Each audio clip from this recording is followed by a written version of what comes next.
पूरा लाभ उठाएं। अभी हम सबों ने संत चरणदास जी की शिष्य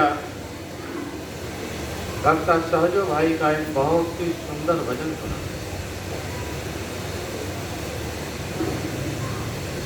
सहजो भाई कहती हैं, राम तजू पर गुरु न विचारू, गुरु के सन्मुख हरि न विचारू। ये सहजो भाई क्यों कहती हैं?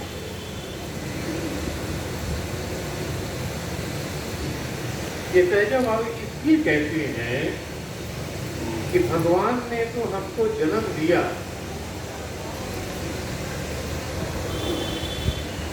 लेकिन उस जन्म के साथ साथ हमारे पग में बेड़ी बांध दिया।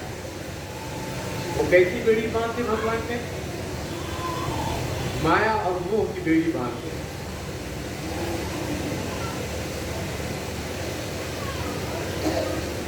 माया और मोह की बेड़ी भगवान हमें मनुष्य जन्म दिया, लेकिन हमारे पैरों में, हमारे मन में एक बेड़ी बांध दी माया और मोह की भटका दी।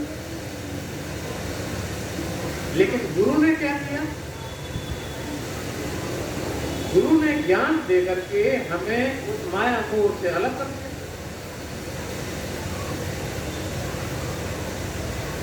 परमात्मा ने हमें जन्म दिया, लेकिन आप देखें, कभी आपने भगवान का दर्शन किया है?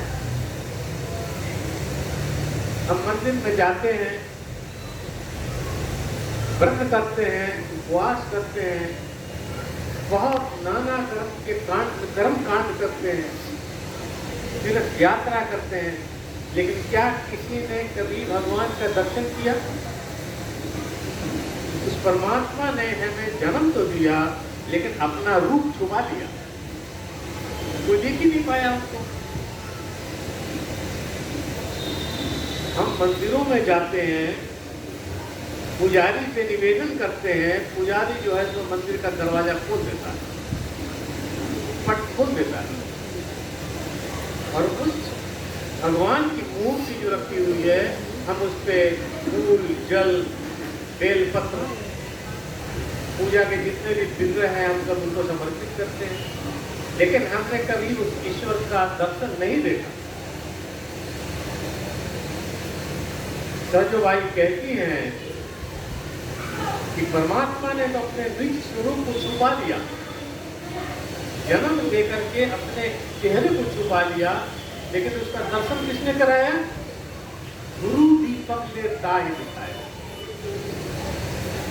गुरु ने दीपक लेकर के उस परमात्मा के स्वरूप को दिखलाया। इसलिए सहजो भाई कहती है, राम तजू मैं गुरु न विचारू, गुरु के सन्मुख हरि न विचारू। अब हम, वो कौन गुरु है? वो गुरु कौन है? उतना महान गुरु कौन है जिसने उस परमात्मा को हमें दिखा दिया?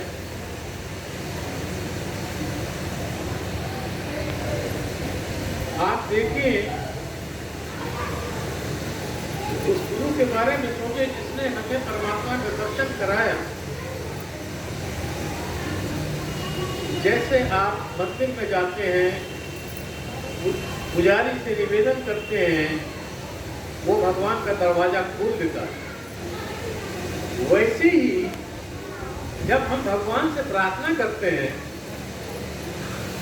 जब हम भगवान से नित्य जो है रो रो करके अपनी अर्जी भगवान तक पहुंचाते हैं, उनको प्रार्थना करते हैं, परमात्मा के हृदय में ठोकर लगती है। ऐसा नहीं है कि आपकी विनती भगवान सुनते नहीं है। हमको लगता है कि भगवान से कहते हैं, हम तो कहता नहीं भगवान सुनते नहीं, हम आपको कुछ होते नहीं के, लेकिन ऐसा बात नहीं है। भगवान से हम जो विनती करते हैं, भगवान सुनते हैं, लेकिन सुनने के बाद वो क्या करते हैं? इसको समझने की कोशिश कीजिए। जैसे हम किसी अधिकारी के दरबार में जाते हैं, कोर्ट कचहरी में जाते हैं, तो सीधे जज साहब के पास हम नहीं पहुंच पाते हैं। पहले चपरासी के हाथ से पर्ची भेजनी पड़ती है, फिर जज साहब का बड़ा बाबू जो है वो आपसे मिलता है, और अंत में जाकर के तब आपको जज साहब के सामने हाजिर करता है। ठीक ऐसे ही परमात्मा के जो संसार का मालिक है, इस जगत का मालिक, जब एक जज के सामने जाने के लिए इतना मेहनत करना पड़ता है, तो आप समझिए जो संसार का मालिक है, जो जन्म देने वाला है, हमारा पालन पोषण करने वाला है, क्या हम सहज में उसके पास पहुंच जाएंगे? इसलिए भगवान के रूप में, भगवान क्या है, दूसरा कारण क्या है, हम क्यों भगवान से नहीं मिल पाते? हम लोग हाड़ मांस के बने हुए शरीर हैं, स्थूल हैं। हमने सुना है कि हम सुनते हैं कि भगवान निराकार है। भगवान जो है तो निराकार है, तो हम निराकार के पास क्यों जाए भाई? हमको तो उसके पास जाना है जो हमसे प्रेम से बात करे, जैसे कृष्ण बात करते थे राधा से। हमको वो भगवान चाहिए जो राधा को बंसुरी बजा के सुनाता था। हमको वो भगवान चाहिए जो अपने भाई को खड़ाऊ देकर के चला गया। हमको वो भगवान चाहिए जो सुदामा जैसे मित्र को अपने गले से लगाया, एक गरीब को अपने गले से लगाया।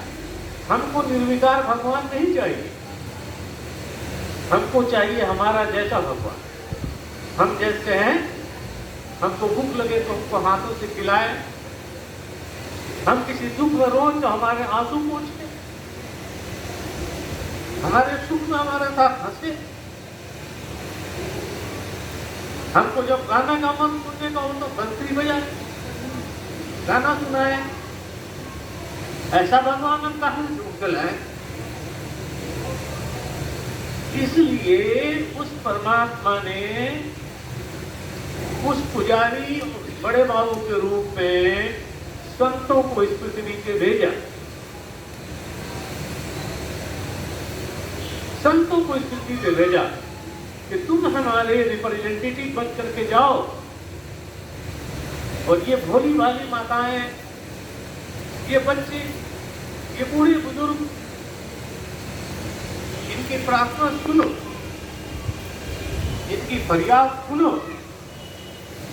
और उनको इतना ही प्यार दो जो मैं सूक्ष्म देता हूं, जो मैं निर्विकार होकर के, जो निरपेक्ष में मैं देता हूं, वही तुम स्थूल में जाकर के वही प्रेम और वही प्यार दो। और जो व्यक्ति मनुष्य रूप में आकर के ये सब काम करता है, हमको प्रेम देता है, हमारे साथ बैठता है, हमारे साथ खेलता है, हमारे दुखों को सुनता है, हमारे सुख में सम्मिलित होता है, वही भगवान, वही संत है। आप सबों ने अब इन संतों की महिमा सुने। हम परमात्मा से अगर कहते रह जाएं कि हमें इस सड़क से पार करा दो, आंख बंद के हम पे खड़े हो जाएं, तो परमात्मा हमको सड़क से एक अंधे को पार नहीं कराएगा। उस परमात्मा का कोई स्वरूप बन करके आता है जो हमारा हाथ पकड़ के सड़क पार करा, वो परमात्मा, वो ईश्वर।